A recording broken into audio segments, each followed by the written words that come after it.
Pois é, pessoal, parece que o Alexandre de Moraes determinou uma super quebra de sigilo. É uma quebra de sigilo que é assim, você quebra o sigilo de uma pessoa e se tiver qualquer contato de outra pessoa, já está autorizado quebrar o sigilo das outras pessoas também. Que absurdo é esse? Você precisa ter a devida causa para quebrar um sigilo. Você só pode quebrar o sigilo de uma pessoa depois de pegar o contato inicial se você tiver um motivo para levar a isso, né? Esse tipo de coisa é totalmente irregular, fere os princípios mais básicos do devido processo legal. Se fosse um juiz de primeira instância, meu amigo, o desembargador iria anular o feito e ainda dar um puxão de orelha no juiz. Mas como é o Alexandre de Moraes... Essa notícia foi sugerida por Sanjay Padrins Padsis e várias outras pessoas. Obrigado aí ao pessoal que sugeriu a notícia. Obrigado a você que está assistindo o nosso vídeo. Se você gosta do nosso conteúdo, por favor, deixe o seu like, se inscreva aqui no canal, né? Pois bem, o interessante desse vídeo que eu vou fazer é o seguinte, eu quero mostrar aqui o quanto esse pessoal não entendeu o que está acontecendo no Brasil. Eles estão achando que estão lutando contra uma super rede estruturada e coisa e tal, de pessoas que dão ordens umas para as outras e coisa e tal, e não conseguem achar nada. Por quê? Porque essa rede não existe.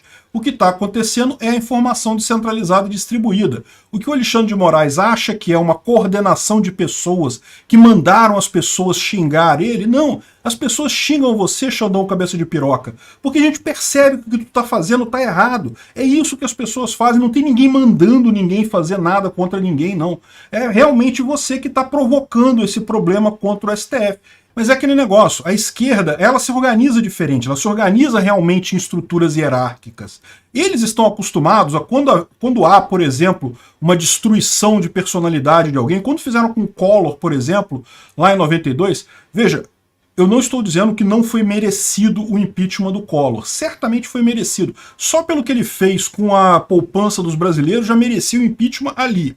Mas ninguém tem dúvida que aquilo ali foi coordenado. Aquilo ali o pessoal resolveu, não, a Rede Globo começou a atacar, os congressistas entraram com a CPI batendo no Collor, não deu outra. No final das contas, em menos de 6 meses, o Collor estava fora do governo. Foi uma estrutura organizada. E aí o que o pessoal da esquerda pensa? Ah, eles devem estar fazendo a mesma coisa. Tem tanta gente xingando o Alexandre de Moraes, o Gilmar Mendes, o pessoal da STF, deve ser todo mundo braço de uma grande organização que está estruturada, que está fazendo isso, quando não é isso. O que falham em entender é que, no final das contas, isso é o resultado de pessoas conversando umas com as outras, de pessoas tendo ideias e julgando diretamente o que está acontecendo. Está todo mundo vendo que o Alexandre de Moraes está usando coisas absurdas nesses processos contra o que ele chama de atos antidemocráticos, né? O que ele faz são atos antidemocráticos, são atos contra o devido processo legal, né? E esse aqui é só mais um deles. Inclusive, esse fato do Alexandre de Moraes ter pedido essa super quebra de sigilo, que realmente, é o que eu falo, olha só, quando um policial pede a quebra de sigilo para alguma pessoa, ele tem que explicar exatamente por que é, qual que é o caso, de que a pessoa está sendo acusada, por que ela está sendo ligada àquele caso, qual é o crime que estaria por trás dela. Você não pode sair quebrando o sigilo de qualquer pessoa porque ela falou com outra pessoa uma vez. O que ele está dizendo aqui é esquece isso, esquece o devido processo legal, esquece a presunção de inocência. Eu tenho que achar essa grande rede de combinações e coisa e tal que eu não consegui achar até agora. Por que ele não conseguiu achar até agora? Porque ela não existe. E eles continuam tentando. Eles estão tentando desde 2019, quando eles perceberam a força de Bolsonaro. Na visão deles, o que isso dizia? Ah, não, tem alguma rede por trás disso, tem alguém mandando esses atos antidemocráticos. Não, o que vocês estão vendo é a expressão do povo brasileiro mesmo. Que, lamento informar, de vez em quando eu também acho errado, né? Eu concordo que, por exemplo, pedir AI-5 é um absurdo completo. AI-5 não tem lógica nenhuma pedir isso. Também critiquei muito a questão das urnas eletrônicas. Acho uma besteira insistir nesse tipo de coisa. Também critiquei o pessoal na frente dos quartéis pedindo intervenção militar. Não tem lógica isso. Então, assim, eu não concordo com muito do que acontece, mas eu entendo que isso não é uma estrutura de pessoas mandando uma na outra, não. Isso é o resultado de uma rede descentralizada em que as pessoas expressam as suas opiniões. E aí, meu amigo, a opinião das pessoas é isso mesmo. Elas conseguem agora se organizar de forma muito mais efetiva do que conseguiam antigamente. Antigamente, para pensar, antes da internet, você queria marcar uma manifestação. Como é que você fazia? sair ligando para as pessoas, tem que ter telefone de um monte de gente, tem que ter ligação de um monte de gente, é um negócio que dá trabalho pra caramba. Você podia fazer um jornal, você poderia distribuir panfletos na rua, poderia fazer um comercial na televisão. Repara como são coisas caras e difíceis de fazer. Aí, naquela época, lá atrás, a esquerda tinha muita vantagem, porque a esquerda ocupou justamente os espaços que ela percebeu que dava para organizar essas coisas. Ela ocupou as redações dos jornais, ocupou os grêmios estudantis das universidades. Repara como é que são lugares que muito facilmente você atinge um monte de gente, consegue chamar gente para fazer protesto, consegue chamar gente para ir para a rua e coisa e tal. Então a esquerda ela está acostumada com isso, vê uma estrutura hierárquica, ela acha que tem alguma coisa por trás. Só que não é assim, a internet mudou a lógica disso. Qualquer pessoa agora pode convencer pessoas a ir manifestar por um negócio, só precisa convencer as pessoas de que é um motivo justo de manifestação, que é algo que tenha algum propósito, que seja algo razoável, né? Então, é isso que está acontecendo. O Alexandre de Moraes ele não tem nada até agora. Só pode ser isso. É a única coisa que explica ele tomar uma medida destrambelhada como essa, de jogar fora todo o princípio da presunção de inocência, do devido processo legal, e não, é super quebra de sigilo. Pode sair quebrando o sigilo de todo. Ninguém no Brasil tem mais sigilo, porque o Alexandre de Moraes precisa encontrar essa grande organização criminosa que ele acha que existe, que a esquerda está convencida de que existe, mas que a gente sabe que não existe. Esse é o problema, esse pessoal está procurando uma coisa que não existe num lugar que não tem nada lá, né? Ou seja, agora, qual que é o risco disso? O risco disso é que você não vai conseguir convencer ele de que ele está procurando algo errado, que o que ele está procurando não existe. Isso é típico em ditadores, em pessoas autoritárias. Eles vão acabar achando de alguma forma. Vocês conhecem aquela piadinha da eficiência da polícia, que o pessoal resolveu fazer um teste para ver qual polícia era mais eficiente, né?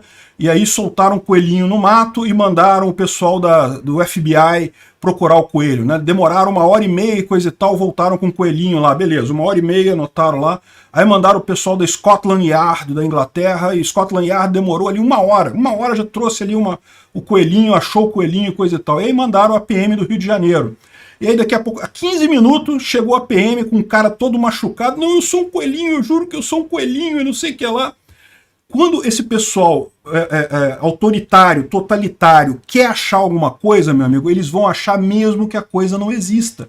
Eles vão agredir um monte de gente, vão invadir a privacidade das pessoas, até achar alguma coisa que se pareça com o que eles querem encontrar. Então o risco desse tipo de coisa é isso. Eles vão achar alguma coisa? Não vão, porque não tem nada. Mas não vão parar nunca, enquanto não conseguirem montar alguma coisa parecida que de tanto apanhar não saia de lá dizendo eu sou realmente a rede de informação do Bolsonaro, a rede do gabinete do ódio e coisa e tal. Vão bater tanto até fazer isso. Esse é o grande risco desse tipo de coisa. Ter, não tem, mas o pessoal vai fazer acontecer. Com esse nível de autoritarismo, meu amigo, com violência suficiente, você faz qualquer coisa se materializar na sua frente, né? É muito triste isso acontecer, porque isso abre um precedente, né? Eu espero que o pessoal da esquerda tá comemorando, tá achando, não, que beleza, isso daí, Xandão, tem que bater e arrebentar mesmo, prende e arrebenta todo mundo desse pessoal direitista aí, antidemocrático e não sei o que lá. Eles estão esquecendo que isso daí é antidemocrático. Daqui a pouco isso está justificando fazer a mesma coisa para o outro lado. Tá todo mundo muito tranquilo na esquerda com essa quebra de devido processo legal, desse tipo de coisa. Olha só aonde é que isso pode parar, né? Até o cara aqui o Rodrigo Rangel, ele fala aqui, ó, porém há um risco. O risco é justamente desse mesmo mecanismo começar a ser usado agora. Se o Alexandre de Moraes pode pedir isso lá no STF, por que um juiz de primeira instância não pode mais pedir agora super quebra de sigilo? Sai quebrando o sigilo de todo mundo aí, que enquanto eu achar que tem alguma coisa para eu procurar, eu vou sair quebrando o sigilo de todo mundo até achar alguma coisa. Esse tipo de coisa é realmente um problema e deriva exatamente deles não entenderem o que está acontecendo. A gente já está vendo acontecer isso. Olha só, a Zambelli, a Polícia Federal cumpriu o mandado e apreendeu mais 3 armas na casa da Zambelli. Eu não sei se na casa, no clube de tiro, em alguma coisa, né? Pegou as armas dela lá, em tese ela tem a licença de tudo, eu não acredito que ela tenha arma ilegal nenhuma, tudo com licença, mas qual que é o problema disso? O problema disso é que você lembra que lá no início o STF pediu para ela entregar a arma, ela entregou aquela arma do dia, né? Agora pegaram outras armas, agora eu não sei se o pedido inicial era para entregar todas as armas. Enfim, vão tentar dizer que ela desobedeceu o pedido, a ordem judicial dela. E isso daqui é preocupante, sabe por quê? porque eles podem pedir a prisão preventiva dela. Ela estava atrapalhando uma investigação. Prisão preventiva tem pouquíssimas coisas que justificam a prisão preventiva no Brasil. Agora, é lógico, quando o juiz quer prender você preventivamente, quer arrumar um motivo para te prender preventivamente, qualquer coisa serve. Isso daqui serve para a Zambelli. Infelizmente serve. Tomara que o Gilmar Mendes seja mais razoável que o Alexandre de Moraes e não use isso para tentar prender ela, mas que ele pode, ele pode. O fato que eles dizem que pegaram 3 armas dela e tinha 2 que estavam num clube de tiro, que possivelmente isso indica que ela estaria tentando esconder essas armas da polícia. É uma besteira isso, porque eles têm os registros das armas. As armas são todas registradas, então eles sabem que ela tinha essas armas. É realmente uma coisa que não tem lógica nenhuma isso daí. Mas enfim, que podem usar isso contra ela, podem. É o que eu estou falando. Quando você usa violência suficiente contra acusados, uma hora você vai conseguir alguma coisa, mesmo que aquela coisa não exista lá, não esteja lá. Essa é a minha preocupação. Isso descamba para outras coisas. Olha só, aqui o Reinaldo... como é que é o nome desse cara mesmo? O Reinaldo Azevedo aqui é outro que está dando o pitaco dele, que não entendeu nada do que está acontecendo. Ele está dizendo aqui, ó, Bolsonaro terá dificuldade de liderar a oposição contra Lula. Segundo ele, o Mourão vai disputar esse espaço contra Bolsonaro. Hein? O Hamilton Mourão pode competir para liderar a extrema-direita? Ah, para com isso. Esse cara não sabe do que ele está falando. Não é possível que alguém leve isso a sério, né? Eu acho que o Mourão, eu já falei para vocês, eu não acho que o Mourão quis alfinetar o Bolsonaro naquele discurso. Acho que ele quis alfinetar todos os 3 poderes e marcar a posição do Exército nessa história toda. Não acredito que ele esteja aqui querendo competir com o Bolsonaro. Só na cabeça desses desmiolados da isentosfera que tem uma possibilidade dessa. Repara como é que o cara não sabe do que ele está falando, ele não tem noção do que ele está falando aqui, né? Não precisa nem ler o resto, né? O ambiente agora é outro. Lula, eleito, conseguiu reconstruir o espaço de diálogo em poucos dias. Então não vai ser fácil para Bolsonaro liderar uma oposição em um cenário de reconstrução.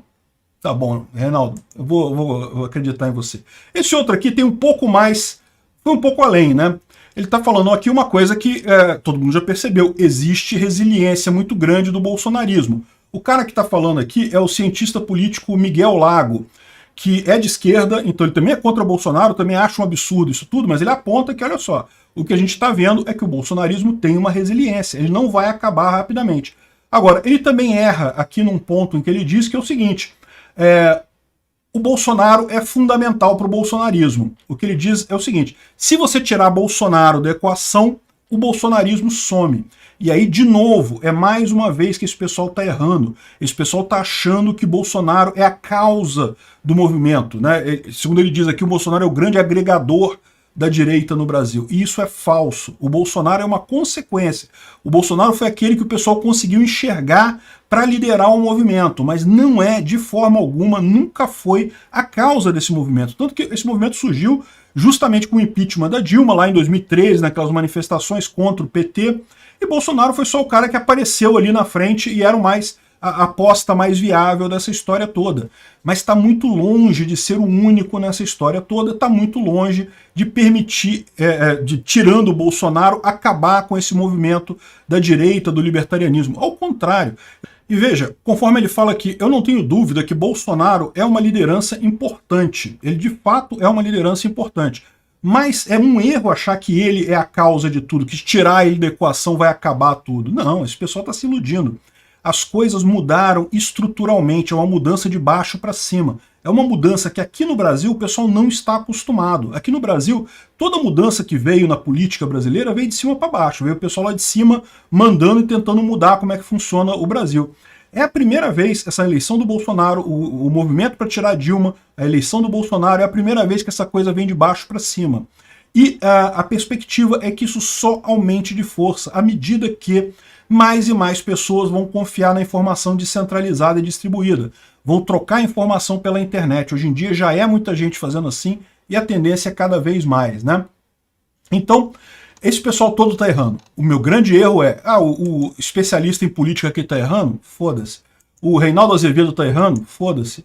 Agora, o Alexandre de Moraes errando, eu não duvido nada que ele cause um dano enorme a muitas pessoas. Vai resolver o problema? Não vai. Não vai acabar com a direita, não vai acabar com o libertarianismo, não vai acabar com uma busca por um regime, por um governo menor no futuro, mas pode causar muito dano a muita gente e de forma aleatória. Porque aquilo que eu falei, o cara que é PM do Rio pegou lá, fez questão de fingir que era um coelhinho, espancou o cara até o cara dizer que é um coelhinho, pode ser qualquer um, meu amigo. Eles podem pegar aleatoriamente ali com esse negócio de sair fuçando linha e chegando em alguém, né? Isso é a tristeza da coisa.